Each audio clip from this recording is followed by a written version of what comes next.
Now, with President Biden saying the US is back at the table and fully engaged. It's the first summit of the West Military Alliance since the end of the turbulent Trump presidency. One of the key issues they'll discuss is dealing with an assertive Russia, with Mr. Biden due to meet Vladimir Putin later in the week. I'm joined now by Michal Baranowski, who is the director of the German Marshall Fund Warsaw office. Michael, good to have you with us. Is there damage, do you think, from the Trump years that President Biden will have to undo? Oh, absolutely. Really, under President Trump, the alliance went, especially in 2018, through something of a near-death experience when Donald Trump was questioning validity of Article 5 of mutual defense, was questioning whether NATO is still necessary, was questioning whether U.S. would come with to the support of its allies in case they were attacked. So there is a deep sigh of relief, really, especially in Western European capitals, with the arrival of Biden's administration and the arrival of Biden to Brussels. As you said, his message, first of all, will be America is back. America is a European power, and we are here to stay, even though Americans, have to deal with the threat of China.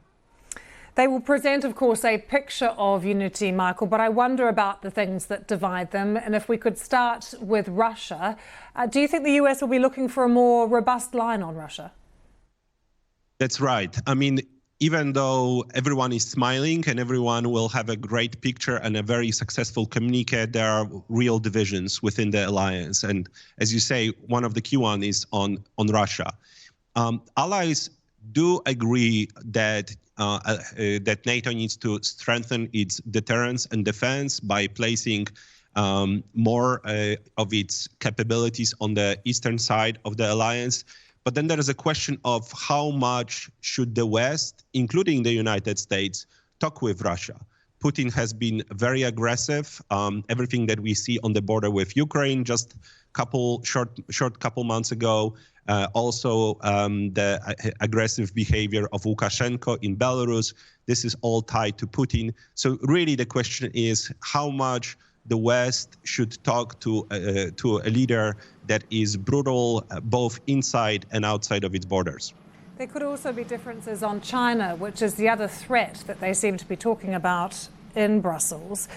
Do you think EU countries particularly may think that the continuation of the rhetoric from the US that's continued under President Biden is too confrontational? Well, certainly the Americans would love to have Europe fully on board in its competition, perhaps even confrontation with China. President Biden is framing this in terms of competition between authoritarian systems and democratic systems. But not all Europeans fully agree. Especially, there is a question to what extent Europe will be pulled into a new Cold War. Many European countries, because of its close economic ties with China, don't want to see a direct confrontation and certainly don't want to be part of this confrontation. So here, I think we'll see some meeting of minds, but the future of both policy and strategic direction vis-a-vis China will be the key issue for transatlantic relations going forward. It certainly will not end with today's summit discussion. We keep hearing about China and Russia. Do you think there should be more of a focus, more of an emphasis on this emerging threat that we've known about for a while of sort of cyber warfare? Yes, indeed. Certainly, Russia and China are cooperating more and more.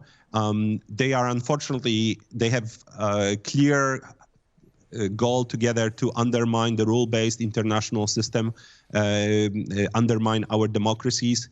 They are cooperating, but it's very unlikely that we'll be able to split them apart. We just need to be watching very carefully what Russia is doing and China, what China is doing in the Indo-Pacific, because it will have an impact what Russia is doing in our neighborhood. And as you said, there is the new domain that is clearly something where both of the countries are seeing are being aggressive, and that cyber domain as well as informational domain.